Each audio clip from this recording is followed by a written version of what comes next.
Dear human, dear soul, I welcome you to my podcast series, Conversations with the Universe. Since a near-death experience, I have the gift to communicate with subtle levels of the cosmos.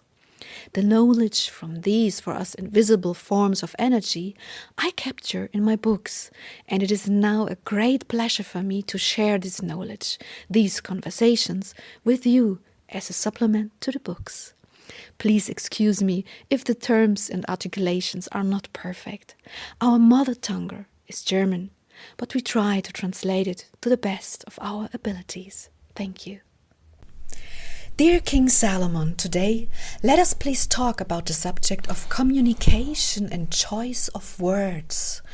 Please tell me what you would like to say about this. A word creates a world.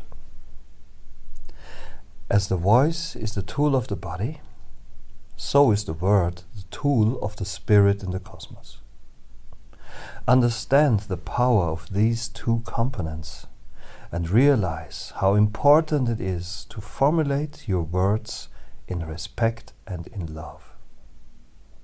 You have experienced the power of words in the cosmos. Please pass on these experiences to the people. Okay, let me try. During a ritual with a friend who needed help contacting her deceased mother, I experienced a change of my perception during this ritual, so that I could no longer feel my body, but still work with it by forming the words. This is, in principle, a process I'm going through all the time, for instance, just now. But in this ritual, my perception was very refined.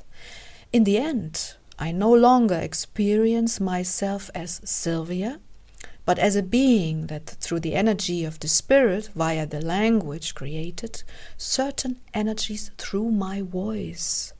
I had the feeling that these energies were bundled together in the shape of the words, and that they then left my etheric body, or whatever you want to call it, and continued to exist in the cosmos.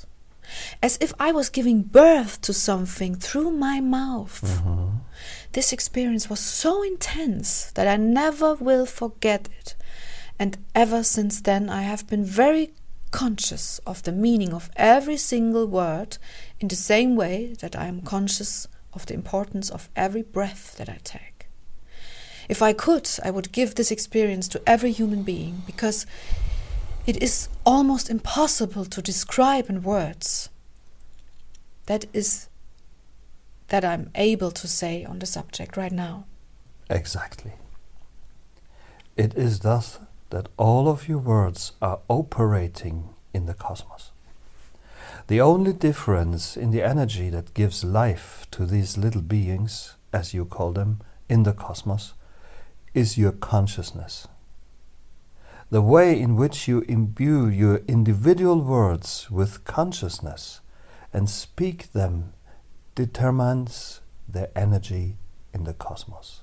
Okay, but this could be taken to mean that somebody who shouts emits a stronger energy than somebody who says something in a very low voice. And I know very well that this is not what you mean. Absolutely. Thank you for your question, Sylvia. Because naturally, it is not the powerful, intense voicing of the word, but it is the intention and the consciousness behind it. You can imagine this like the purity of crystals, which emit stronger energies when they are pure, and are less strong when they are less pure. The substance, or the chemical element of the raw material, in this case the chemical element of consciousness, is essential to the degree of power that the formulated intentions behind the word emit. Okay, exactly. That means that you can, with lots and lots of awareness, responsibility, respect and love, intone words relatively quietly, which then have a far more powerful effect in the cosmos than, let's say, aggressive, loud unconscious, shouting, stupid, and many words. Absolutely. This is exactly the case. The efficacy is determined by your consciousness, by your awareness. Understand. I would like to go a little further and talk about the subject of communication in general. I can't help but noticing that communication, as well as keeping the overview, as well as order, are and can be two very important keys in the life of a human being. What is your view with regard to the subject of communication? Less communication than order in your life. But both affect the movement of the human spirit. But to answer your question more precisely, communication is a very important key. But here also it is essential to treat the people with awareness, respect, love, and friendliness. It's not very useful to approach people with powerful, aggressive words, because you will chase them away like that. You will be far more successful if you approach people and communicate with them with awareness, interest, foresight, respect, and love. The power of perception of the other's resonance will react to this degree of mindfulness in you. Observe. If you approach another person, ask him questions. Communicate with him intensely and with interest. You will receive other resonances than if you were talking to this person with sparse words and little interest. So, even here, it is the chemical element of consciousness that directs your words, and it is the words that create resonances. I understand. So we should approach the other mindfully when we talk to them. Absolutely. I would like to know, we have on this planet a lot of people, or let's say some people will talk a lot. I mean, communicate and formulate words and sit in very important positions. I mean here, politics. I feel that these people are nothing but calculating, but they exercise great power through their words and deeds. Please help me understand how it is possible that one person only ever talks in terms of ego power, while another person who may formulate his words much more mindfully has much smaller audience. You should not be interested in the mass, the amounts, but the resonances, Sylvia.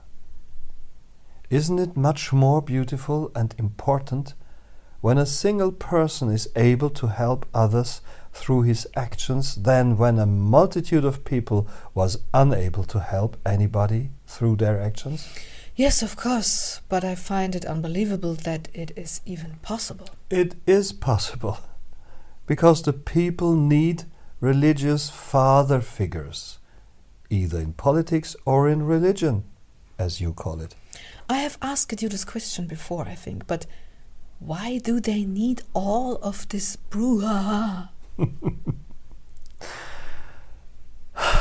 Because they try to compensate for their soul's lack of stability.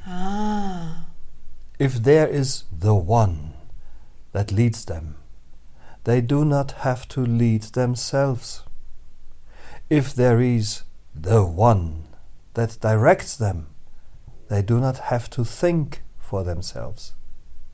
Wise people recognize the useless and contaminating nature of the systems and follow different beliefs.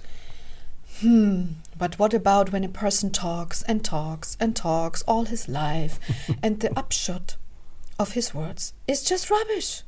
I'm thinking here of all the politicians. Most of them never raise a finger. Hardly any of them create anything. Nobody is creative. So few of them leave anything of value on this planet.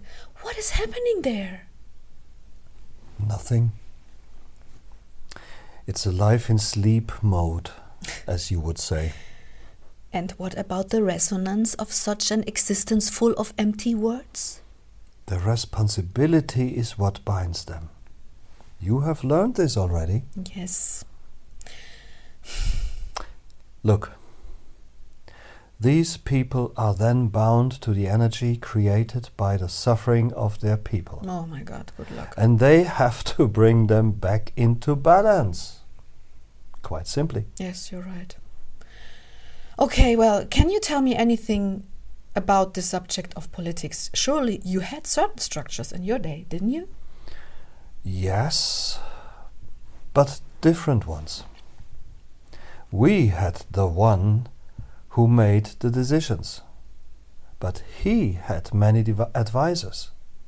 And through the teachers of these advisors, he was usually much further developed in his sense of responsibility than you are. But this, of course, has been lost in the passage of time. I, for one, looked up to my parents, as well as their parents, as role models. I appreciated them very much, and I thought them very wise. They were all very wise. Oh, well, this is completely different now. What is your own take on our form of leading people? What would you advise?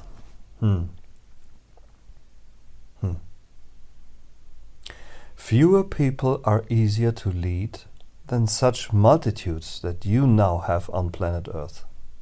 In my day, there were far, far fewer people. I'm not sure whether our model would be applicable to yours. Maybe it's just a matter of the right choice.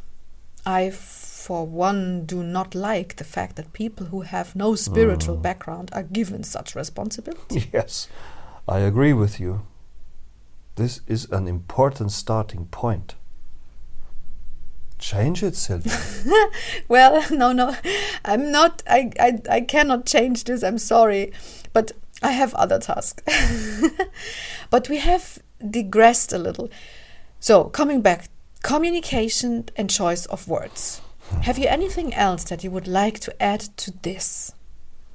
Yes, a few words. Well then, please speak.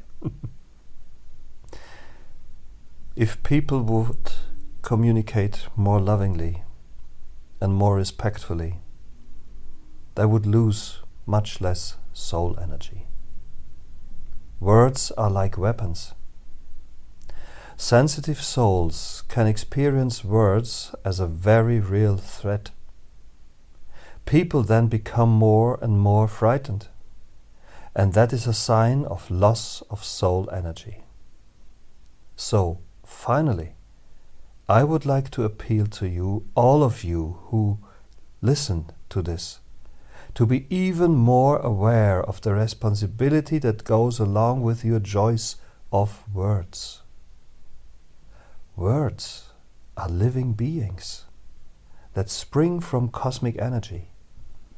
You form them with letters, but most of all with your consciousness behind your words.